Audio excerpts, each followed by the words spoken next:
Hello everyone, मैं हूं मनीष और आप देख रहे हैं हमारा यूट्यूब चैनल कॉर्पस स्टोरीज।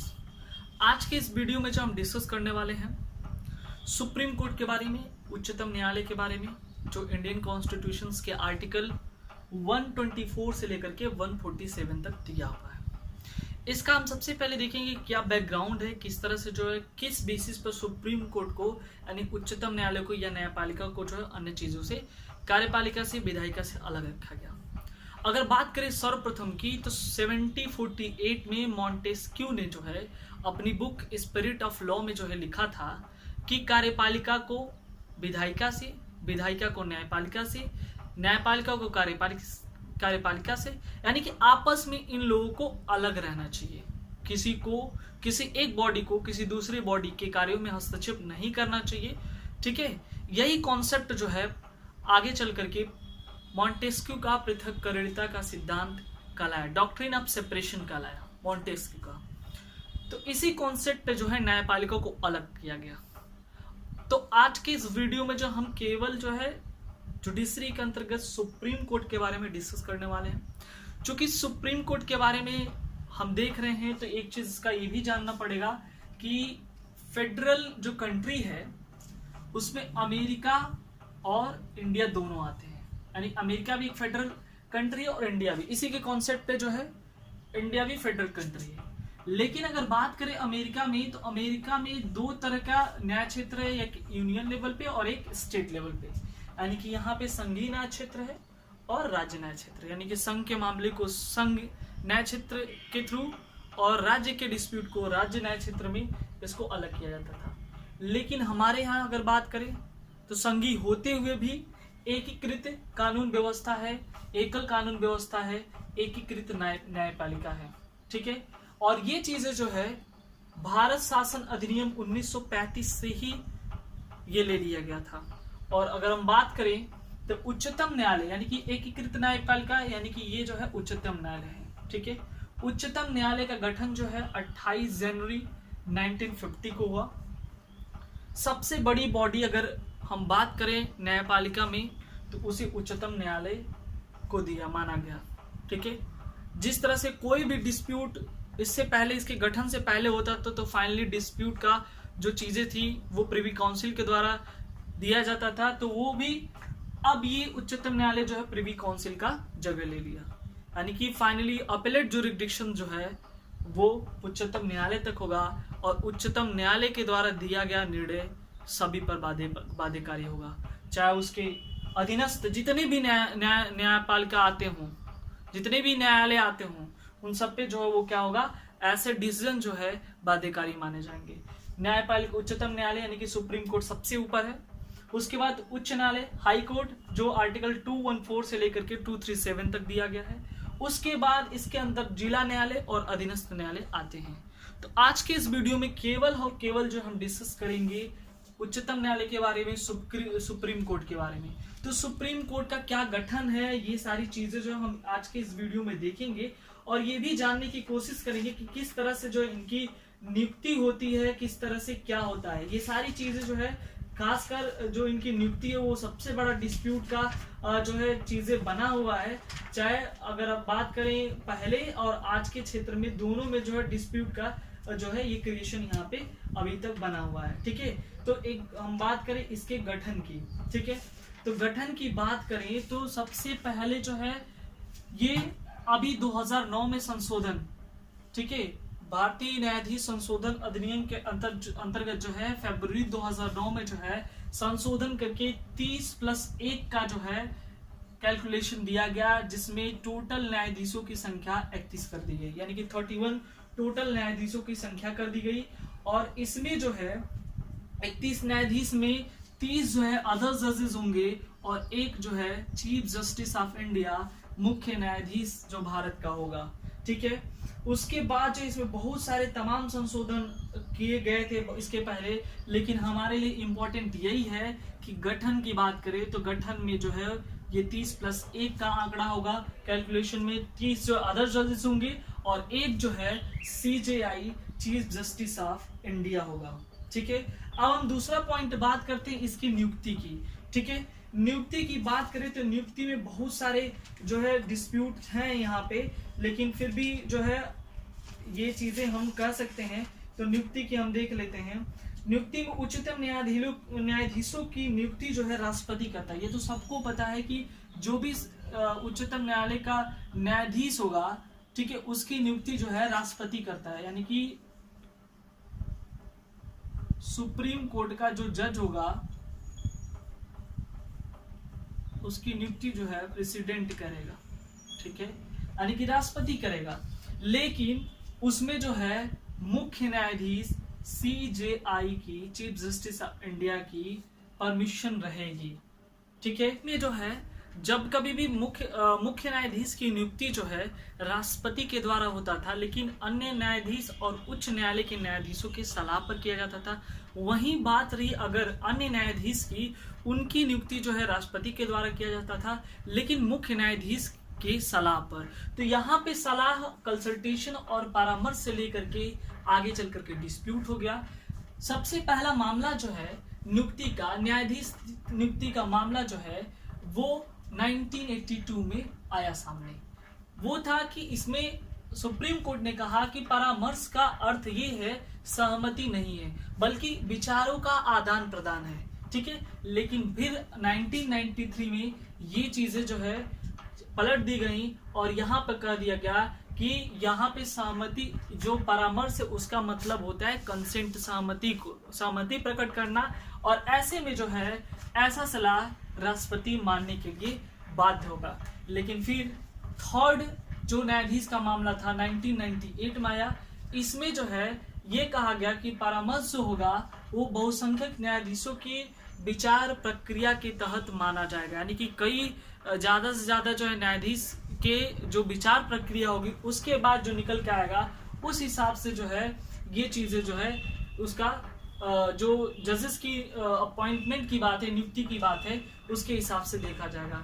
लेकिन आगे चल करके 99th अमेंडमेंट 2014 और ये जो नियुक्ति हो रही थी न्यायिक नियुक्ति आयोग अधिनियम 2014, दोनों को के द्वारा जो है कोलिजियम सिस्टम को हटा दिया गया। और उसके बाद जो है एक ऐसा प्राधिकरण जो जिसको NJAC के नाम से जाना जाता है। NJAC क्या है? नेशनल जुडिशियल अपॉइंटमेंट कमीशन, ठीक है, नेशनल जुडिशियल अपॉइंटमेंट कमीशन, जिसका गठन किया गया। लेकिन ये भी ज्यादा दिन तक नहीं चला। मात्र एक साल में यानी कि 2015 में जो है सुप्रीम कोर्ट ने इसे अनकॉन्स्टिट्यूशनल, असंवैधानिक घोषित कर दिया और ये कहा कि ये कहीं न कहीं जो है न्यायपालिका की स्वतंत्रता को ये प्राधिकरण, ये अथॉरिटी जो है उसको प्रभावित करती है। और ये प्रक्रिया वहीं जाके खत्म हुआ और आज भी यही सिस्टम फॉलो करके जो है नियुक्ति की जाती है। तो आई होप ये नियुक्ति का मामला जो है आपको समझ में आया होगा। बहुत ही डिस्प्यूटेड क्रिएट जो है यहाँ पे चीजें हैं, वो चीजें आपको ध्यान में देनी होंगी, ठीक है। उसके बाद हम बात करें, चूंकि गठन जो है आर्टिकल 124(1) में जो है सुप्रीम कोर्ट के गठन की बात कही गई है, ठीक है। यानी कि जो आर्टिकल 124(1) है, इसमें सुप्रीम कोर्ट के गठन की बात की, जिसमें बताया गया है कि भारत का एक उच्चतम न्यायालय होगा और उसका जो है एक मुख्य न्यायाधीश, न्यायमूर्ति होगा, ठीक है। जो क्या होगा, अब आगे चल करके चेंज हो गया, अब तो 30+1 का केसेस हो गया। तो ये सारी चीजें जो है पूरा जो 2009 में जो है ये चेंज हो गया, ठीक है, अमेंडमेंट के बाद जो है। और ये जो है 30+1 यानी कि 31 न्यायाधीशों का जो है पूरा ये उच्चतम न्यायालय रहेगा, ठीक है। उसके बाद जो है आगे चल करके हम देखते हैं न्यायाधीशों की क्या क्वालिफिकेशन होनी चाहिए, ठीक है। कोई भी न्यायाधीश का क्या क्वालिफिकेशन होना चाहिए, इस बारे में हम देखेंगे। तो सबसे पहले ये चीज देखते हैं कि क्वालिफिकेशंस ऑफ जजेस, ठीक है। क्वालिफिकेशन क्या है? तो क्वालिफिकेशन इसमें जो है, चलिए अब देख लेते हैं कि किसी भी उच्चतम न्यायालय के न्यायाधीश का जो है क्या क्वालिफिकेशन होना चाहिए। तो क्वालिफिकेशन हम सबसे पहले देख लेते हैं। क्वालिफिकेशन में सबसे पहले ये चीज होना चाहिए कि वह जो है भारत का नागरिक होना चाहिए, ठीक है। भारत का क्या होना चाहिए? नागरिक होना चाहिए। दूसरा पॉइंट ये है, दूसरा पॉइंट एक चीज ये है कि वहां वो जो है कम से कम 5 साल तक जो है न्यायाधीश के पद पर जो है कार्य किया हो, ठीक है। या अगर न्यायाधीश के पद पे कार्य नहीं किया हो तो किसी भी उच्च न्यायालय में 10 वर्षों तक वो क्या हो, वो जो है वकालत किया हो। ये दो चीजें यहां पे ध्यान से देखिएगा, या तो वो 5 साल तक न्यायाधीश रहा हो, अन्यथा वो 10 वर्षों तक जो है वकालत किया हो। तो दूसरा क्वालिफिकेशन है। तीसरा क्वालिफिकेशन है, सबसे पहले उसकी अगर हम न्यूनतम आयु की बात करें, न्यूनतम आयु की, तो ऐसा कुछ भी नहीं यहां पे मेंशन है, ठीक है। इंडियन कॉन्स्टिट्यूशन में कुछ भी न्यूनतम आयु को लेकर के जो है मेंशन नहीं है, ठीक है। और इसके बाद नेक्स्ट की बात करें तो नेक्स्ट में ये है कि जो राष्ट्रपति होगा, राष्ट्रपति की नजरों में ये होना चाहिए कि वो जो है वो एक सम्मानित न्यायविद होना चाहिए, ठीक है। रेस्पेक्टफुल जो है जस्टिस होना चाहिए, सम्मानित जो है न्यायविद होना चाहिए। तो ये कुछ चीजें जो वहां पे क्वालिफिकेशंस के तौर पे हैं, तो यहाँ पे जो है ये सारी चीजें देखना होगा, ठीक है। अब रही बात कि किसी भी जो उच्चतम न्यायालय का न्यायाधीश होगा उसका कार्यकाल क्या होगा, टेन्यूर क्या होगा। तो सबसे पहले बात करें कार्यकाल की, तो कार्यकाल जो है वो 65 वर्ष की आयु तक जो है वो कार्यकाल अपना संभालेगा, यानी कि 65 वर्ष तक जो है वो क्या करेगा, अपनी पद पर बना रहेगा, ठीक है। उसके बाद जो है दूसरा पॉइंट ये है, एक तो ये है कि कार्यकाल वो 65 वर्ष तक बना रहेगा। दूसरा पॉइंट ये है कि वो तो या तो चाहे तो त्याग पत्र दे करके जो है वो अपना कार्य का जो टेन्योर है उसको समाप्त कर सकता है। और तीसरा पॉइंट ये है कि सिद्ध कदाचार के द्वारा जो है हटाया जा सकता है, ठीक है। यानी कि हम यहाँ पे दो चीजें डिस्कस की, क्वालिफिकेशंस और टेन्योर के बारे में। तो पहले तो भारत का नागरिक होना चाहिए, दूसरा कम से कम 5 साल वो न्यायाधीश के तौर पर काम किया हो, अन्यथा किसी उच्च न्यायालय में जो है वो वकील के तौर पर 10 साल काम किया हो या वकालत किया हो। उसके बाद जो है सम्मानित न्यायविद होना चाहिए, लेकिन कहीं भी क्वालिफिकेशन में ये डिस्कस नहीं किया गया है कि उसकी न्यूनतम आय क्या होनी चाहिए। अब हम बात करें टेन्योर की, तो टेन्योर जो है वो 65 वर्ष तक कार्यरत रहेगा।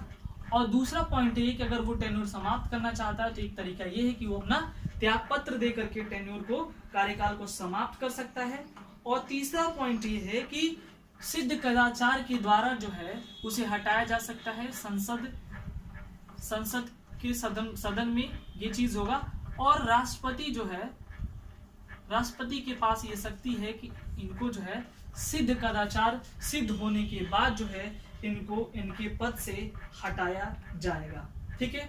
तो ये चीजें जो है आज के इस वीडियो में हमने पूरा देखा कि कैसे जो है ये अन्य चीजों से, कार्यपालिका और विधायिका से ये न्यायपालिका अलग है, और चूंकि उच्चतम न्यायालय का गठन कब हुआ और किस तरह से जो है ये जो है काम करता है, और किस तरह से जो है इसकी क्वालिफिकेशंस हैं, कैसे जो है इसके नियुक्ति के मामले आए, और कई बार जो है कंसल्टेशन शब्द को जो है इधर उधर किया गया, क्या कोलिजियम सिस्टम था, और किस तरह से जो है